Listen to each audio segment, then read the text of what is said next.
नमस्कार दोस्तों, कैसे हैं आप सब। आशा करते हैं आप सभी अच्छे होंगे। आप सभी का हमारे इस YouTube चैनल एग्ज़ाम ज्ञान में बहुत बहुत स्वागत है। दोस्तों, आज का हमारा टॉपिक है विजातीय और बेमेल को अलग करने के संबंध में। दोस्तों, इस वीडियो को अंत तक पूरा देखिए ताकि आपको पूरी जानकारी मिल सके। दोस्तों, आज का ये टॉपिक है, ये प्री BSTC वालों के लिए है। प्री BSTC प्रवेश परीक्षा में बेमेल और विजातीय के संबंध में 1 या 2 प्रश्न, कई बार तो 4-4 प्रश्न पूछे जाते हैं। ऐसे प्रश्नों को किस प्रकार से हल करना है, इसके बारे में हम आपको बताएंगे। ऐसा नहीं है कि जो प्रश्न हम आपको बताएंगे वही आपके एग्ज़ाम में आएंगे। विजातीय या बेमेल में आपको अपना खुद का दिमाग का इस्तेमाल करना होगा। आपको अपने खुद के सामान्य ज्ञान का इस्तेमाल करना होगा बेमेल और विजातीय को अलग करने के लिए। किस प्रकार से करना है इसके बारे में हम आपको बता देते हैं। सबसे पहले जानते हैं कि विजातीय और बेमेल क्या होता है। इस प्रकार के प्रश्न में 4 या 5 नाम या फिर शब्द दिए हुए होते हैं। उसमें एक को छोड़कर शेष किसी न किसी तरह एक दूसरे से संबंधित होते हैं। हमें उस शब्द या फिर नाम को ज्ञात करना होता है जो शेष शब्दों या फिर नामों से मेल नहीं खाता है। विजातीय और बेमेल के प्रश्नों में हमें 4 शब्द दिए हुए मिलेंगे। उसमें से हमें उस एक शब्द को छांटना है जो उन चारों शब्दों में सबसे अलग हो। किस प्रकार से, इसके लिए आप उदाहरण देखिए। ये एग्जाम्पल है। इसमें देखिए, ए में लिखा गया है सेब, बी में लिखा गया है संतरा, सी में लिखा गया है अनानास और डी में लिखा गया है टमाटर। तो इसमें देखिए कि सबसे अलग कौन सा है। इसमें आप ध्यान से देखिए, सेब, संतरा, अनानास ये तीनों फल हैं, बल्कि टमाटर है वो एक सब्जी है। तो ये अलग हो गया, इसका आंसर हो गया डी। इस प्रकार के प्रश्न पूछे जाएंगे। इस प्रकार के 4 ऑप्शन आपको देखने को मिलेंगे। उसमें से जो अलग होगा वही आपका उत्तर होगा। ऐसा नहीं है कि सब्जियों और फलों के संबंध में ही ऐसा प्रश्न आएगा। कहीं से किसी भी प्रकार का प्रश्न पूछा जा सकता है। अगला एग्जाम्पल देखिए।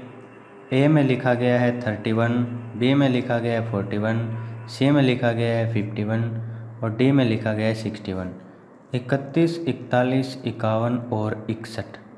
अब देखिए, इसमें 31 में किसी का भाग नहीं जाता है और 41 में भी 41 का ही भाग जाता है, इसके अलावा किसी का भाग नहीं जाता है। 51 में 17 का भाग जाता है और 61 में 61 के अलावा किसी दूसरी संख्या का भाग नहीं जाता है। तो ये तो हो गई भाज्य संख्या। इनमें और का भाग नहीं जाता है तो ये हो गई अभाज्य संख्या। तो ये तीनों अभाज्य संख्या है, तो ये इसमें भाज्य संख्या है, तो ये इसका आंसर हो गया क्योंकि ये अलग है। अगला प्रश्न देखिए। जिस प्रकार से उदाहरण आप देखते जाएंगे आपको अपने आप समझ आ जाएगा कि किस प्रकार से इसे अलग करना है। ये दोस्तों कैमरा हिल रहा है, ये मैंने अपने हाथ में पकड़ रखा है और दूसरा हाथ से लिखने की कोशिश कर रहा हूँ। ये तीसरा देखिए। इसमें ए में लिखा गया है पुस्तक, बी में लिखा गया है शब्दकोश, सी में लिखा गया है मैगजीन, डी में लिखा गया है लाइब्रेरी। तो ये दोस्तों, ये तीनों चीज़ें हैं, ए और बी और सी वाली, ये लाइब्रेरी में रखी जाती है। तो इसका आंसर हो जाएगा लाइब्रेरी। इसमें आपको खुद का दिमाग लगाना होगा कि कौन सी चीज़ अलग है। अगला प्रश्न देखिए। ए में है गाय, बी में है बकरी, सी में है लोमड़ी और डी में है घोड़ा। तो दोस्तों देखिए, इनमें अलग कौन सा है। इसमें अलग है लोमड़ी। क्यों अलग है? क्योंकि यह तो एक जंगली जानवर है और बाकी के बकरी, गाय और घोड़ा ये पालतू जानवर है, इसीलिए ये इसका आंसर हो जाएगा लोमड़ी। अगला प्रश्न देखिए। गाजर, शकरकंद, टमाटर और आलू, इसमें ध्यान से सोचिए आप कि कौन सा अलग है। इसमें टमाटर अलग है। क्यों अलग है? क्योंकि ये पौधे के ऊपर लगता है जबकि शेष ज़मीन के अंदर पैदा होते हैं। आलू ज़मीन के अंदर, शकरकंद ज़मीन के अंदर, गाजर भी ज़मीन के अंदर। तो इसमें से अलग कौन सा हो गया? टमाटर हो गया। अगला प्रश्न है दीवान, पलंग, कुर्सी, मेज़। इसे ध्यान से सोचिए कि इसमें कौन सा आएगा। दोस्तों इसमें मेज़ आएगा। क्यों आएगा? क्योंकि मेज़ को बैठने के लिए प्रयुक्त नहीं किया जाता, बाकी कुर्सी, पलंग और दीवान, इन तीनों चीज़ों को बैठने के लिए प्रयोग किया जाता है। अगला प्रश्न है चिड़िया, तोता, कौवा, कबूतर। इसमें देखिए कौवा अलग हो जाएगा। क्यों हो जाएगा? क्योंकि तोता, चिड़िया और कबूतर ये तीनों दाना चुगते हैं, जबकि कौवा है वो दाना नहीं चुगता, तो इसका आंसर हो जाएगा कौवा। अगला प्रश्न है तिथि, महीना, दिन, कैलेंडर। इसके बारे में ध्यान से सोचिए कि कौन सा अलग है। इसमें अलग है कैलेंडर, क्योंकि ये जो तीनों चीज़ है तिथि, महीना, दिन, ये सभी कैलेंडर में आते हैं, तो इसका आंसर हो जाएगा कैलेंडर। अगला देखिए लाल रंग, हरा, नीला। तो देखिए दोस्तों इसमें अलग दिख रहा है, ये बी आ जाएगा इसका आंसर, क्योंकि हरा, नीला और लाल ये तीनों रंग हैं, तो इसका आंसर हो जाएगा रंग। ये तीनों चीज़ है ना, ए, सी और डी वाली, ये रंग है, बल्कि ये इसमें लिखा गया है रंग, इसमें कोई रंग का नाम नहीं दिया गया है, इसलिए ये अलग हो गया। और दोस्तों आज का हमारा आखिरी और 10वां प्रश्न है 25, ये माइनस का निशान है दोस्तों। 25 - 17, 49 - 42, 58 - 50 और 83 - 75। तो इसमें ऐसे प्रश्नों में सबसे पहले यदि माइनस का निशान है या प्लस का निशान है तो आप इसे जोड़कर घटाकर देखिए।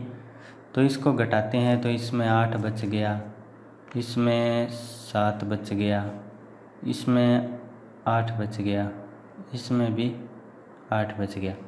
तो इसमें 8 बच रहा है, इसमें 8, इसमें 8, अलग कौन सा हो गया? अलग बी हो गया, तो इसमें आंसर हो जाएगा बी, इसका बी आ जाएगा। इस प्रकार से अलग प्रश्न छांटने हैं। आप इसको ध्यान से दोबारा पढ़ सकते हैं कि इस प्रकार के प्रश्नों में 4 या 5 नाम हो सकते हैं या शब्द हो सकते हैं, उनमें एक को छोड़कर शेष किसी न किसी एक दूसरे से संबंधित होते हैं। हमें उस एक शब्द या नाम को ज्ञात करना होता है जो शेष शब्दों और नामों से मेल नहीं खाता है। इस प्रकार का 1-2 प्रश्न और कई बार तो 4 प्रश्न प्री BSTC में पूछे जाते हैं। ये आपके बुक में विशेष रूप से टॉपिक दिया गया है। आप वहाँ से इनके सभी एग्जाम्पल्स को एक बार ध्यान से पढ़ लें, क्योंकि वहीं से एग्जाम्पल पूछा जाएगा। हो सकता है अलग भी पूछ ले, लेकिन अलग पूछेगा तो वो आसान ही पूछा जाएगा, जिसमें आपको ज़्यादा दिमाग लगाने की आवश्यकता ना हो।